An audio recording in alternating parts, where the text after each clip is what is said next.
他的仙怨，那混亂的霞光映你笑臉，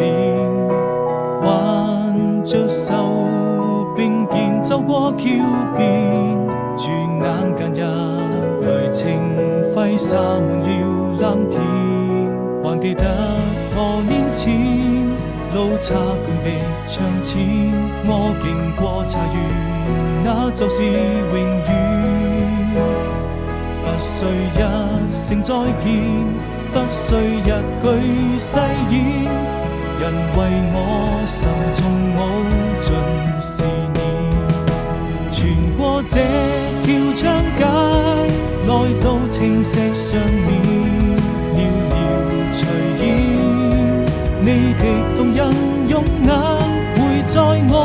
的腦海裡漸漸浮現，完成已然不能攜手。